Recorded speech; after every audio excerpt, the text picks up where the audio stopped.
Yeah, how we doing there, folks? It's the 6th day of August 2007. I'm at Mount Martha headquarters with Joey, and it's a beautiful Monday morning. I'm about to head up to the Big Smoke, and we've got 7 days exactly in our countdown to get back to the Red Centre. So just a few little things to round up. Dad's been working here at Mount Martha for nearly 5 months now, so a couple of things to finish up, and then it's on to all the plans up in the Red Centre. So I'm going up to the Big Smoke to help Mum sort out a television and a bit of equipment for her computer system up there. So it's back up into the wild conundrum, but I'll ride it like a wild bull. And anyway, we'll see you guys later on along the way, and this is a beautiful Monday. Catch you soon. How you doing there, Joey? Yeah, good. Just tidying up on this wonderful winter morning, and yeah, just tidying up, and there's only a week to go. 1 week. Beauty. Back in the centre where we belong. How we doing there, soldiers? It's now after midday, and I'm most of the way back up to the Big Smoke of the city, and what a surprise it is to be surrounded by 4 million vehicles, steel and engines and oil, the very basis, the spine of what makes a city tick. There's some beautiful big rain clouds building up. I've got to catch up with Mum within the hour. Just spoke to a good mate Kay up there in Alice Springs. Said the weather's been as high as 29, 30 degrees in the outskirts of winter. A bit unusual, but not all that unusual amidst climate change. So still lots of news coming in from around the world in the advent of extreme weather, and keeping an eye on Indonesia and parts of Asia, and they've got plenty of rattles going on and plenty of active volcanoes. It is a great concern, particularly over there in Fiji, the most seismically active region on the planet, which has had some pretty large-scale quakes occur in the last few days. So be aware, when these babies go off, there is going to be no stopping the motion in the ocean. So anyway, guys, I'm going to keep ploughing through the conundrum, the Big Smoke city of steel, the liquid steel conveyor belt of oil, and I'll see you guys very, very soon. People just butt in, see that? They butt in. They don't give a fuck in the cities. It's all me, me, me. That's enough about me. What do you think about me? Anyway, signing out. See you guys later with Mum. Bye-bye. Welcome back there, boys and girls. And speaking of being nostalgic in Melbourne, of the good old days where music was music and slam dancing was slam dancing. This place across the road over here, have a look. This used to be called the Crowbar. We used to love it. See that place there? Used to be where Danny, Benny and myself and all the team, Carson, all the superstars, Gazza Gale, we used to hang out there.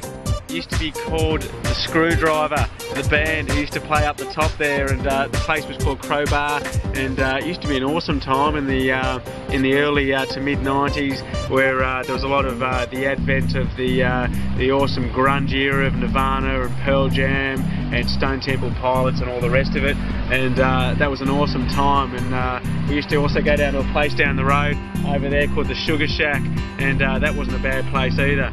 So not too bad. Anyway, Mum's about to arrive. I've just rendezvoused with her in the Big Smoke, so we'll say hi in a second. Oh yeah, and this is the Rialto, by the way, the biggest building in Melbourne, one of the biggest.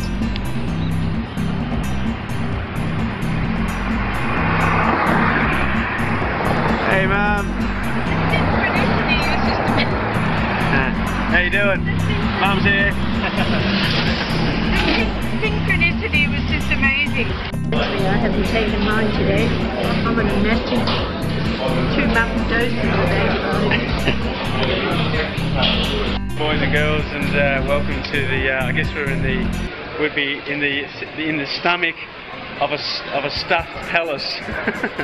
We're in the stomach of Planet Stuff, and where are we? Where's the name of this place, Mum? This is High Point. High Point, yeah. This is High Point Shopping Centre, and we're currently looking for an electronics goods department store to buy Mum a television and a phone, and we're looking around. Seemingly a little bit lost, but trying to work out. So just amazing how much stuff, how many shops exist in these places. We're here at a fairly calm time, there's not too many people around, but it is, if you want Destiny, Groove, Italian, you want new handbags, new socks for your Chihuahua. If your Chihuahua needs a new headband and you need it in pink and preferably from Prague, you've got it here. It's got everything.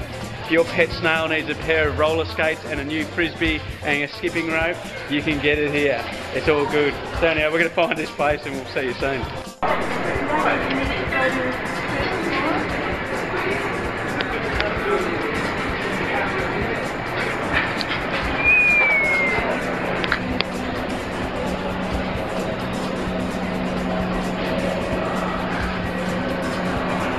Welcome.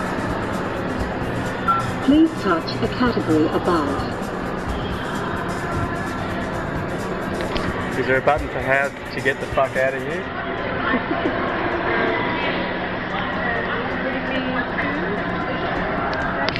Anyway folks, we're a little bit lost. It is a city. It's up there with the Star Trek Enterprise spacecraft, this one. Boys and girls, we have the new big screen for the Parkville residents. It's right here. Look at her, and we're going to set her up shortly with all the broadband connection to the galaxy. See you soon. Good on you there, folks.